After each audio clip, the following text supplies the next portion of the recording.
हरिपुरा नाम का एक छोटा सा गांव था जो सरसब्ज खेतों और पहाड़ियों से घिरा हुआ था। वहां एक निहायत खूबसूरत बाग आबाद था जिसकी खुशबू और रंगीन फूल दूर दूर तक मशहूर थे। मगर अजीब बात यह थी कि गांव वाले उस बाग में जाने की हिम्मत नहीं करते थे। कहते हैं कि बाग के उस पार जो सुनसान गार है, वहां से अक्सर एक पुरस्रार आवाज आती है जो लोगों को अपनी तरफ खींचती है, और यही वजह थी कि सब खौफजदा रहते थे। एक दिन गांव के दो नौजवान खेत में आपस में बात कर रहे थे। अरे भाई, कल मैं उस बाग की तरफ गया था। वहां फिर से उसी जिन की वही डरावनी आवाज आ रही थी। क्यों गए थे तुम वहां? तुम्हें पता नहीं कि बाग के पास वाली गार में जिन रहता है? अगर वो तुम्हें कुछ कर देता तो आइंदा वहां मत जाना। अगले दिन गांव का एक लड़का आमिर सोचते हुए बोला, आखिर कौन हो सकता है? जरूर इसके पीछे कोई राज है। उसके दोस्त ने कहा, भैया, जो भी हो, लेकिन गलती से भी गार के अंदर मत जाना। आमिर ने फैसला किया कि वो इस राज को जरूर जानेगा। मगर अगले ही दिन सुबह पूरे गांव में सन्नाटा था और आमिर की लाश उसके घर के बाहर रखी हुई थी। लोग रोते जा रहे थे। गांव में एक ताजिर रहता था, शुजा। उसकी दो बेटियां थीं, हानी और ज़ैनब। दोनों को रंग बिरंगे फूलों का बहुत शौक था।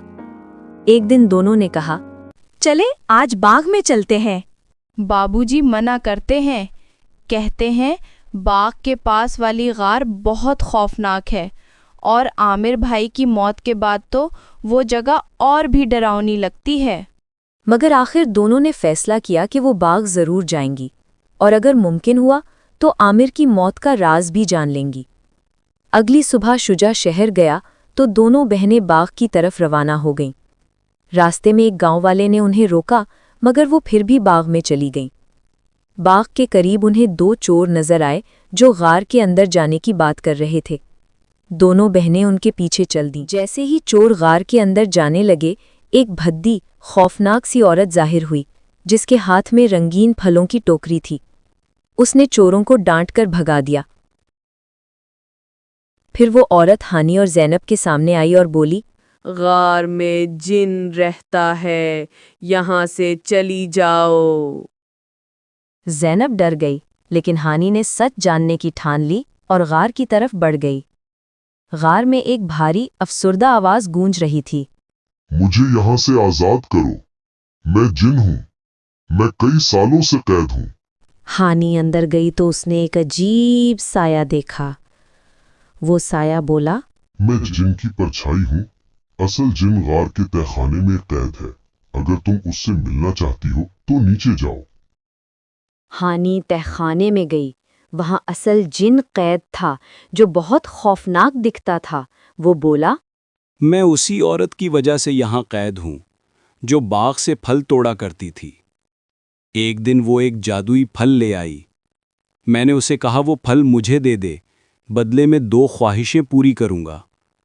उसने फल दिया, लेकिन शर्त रखी कि तुम हमेशा के लिए गार में कैद रहोगे।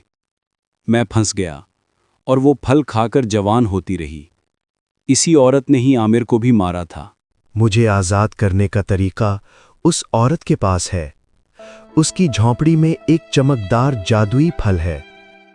जब वो सो रही हो, वो फल उठा लेना।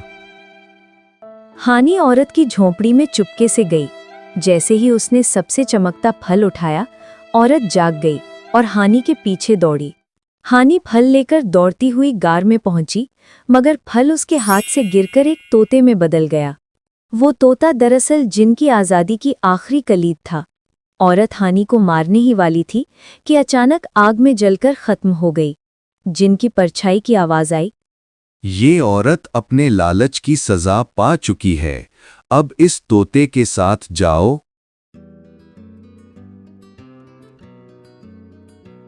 तोता उड़कर एक रोशन खिड़की के पास बैठ गया और बोला, उस खिड़की की चाबी ढूंढो।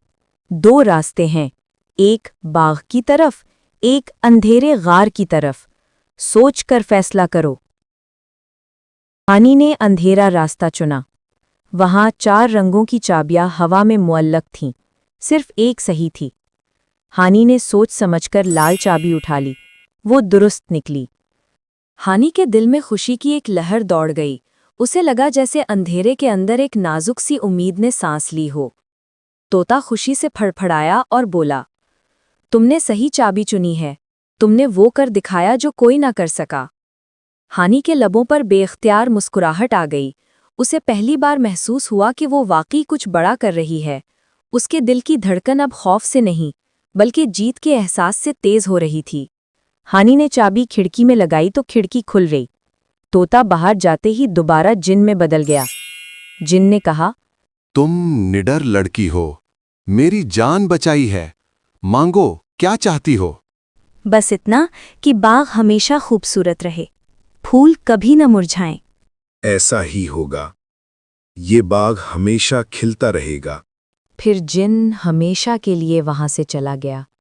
हानि बाहर निकली तो पूरा गांव उसका इंतजार कर रहा था। उसने सबको सच बताया। गांव वाले बहुत खुश हुए। आमिर की मौत का राज भी खुल गया।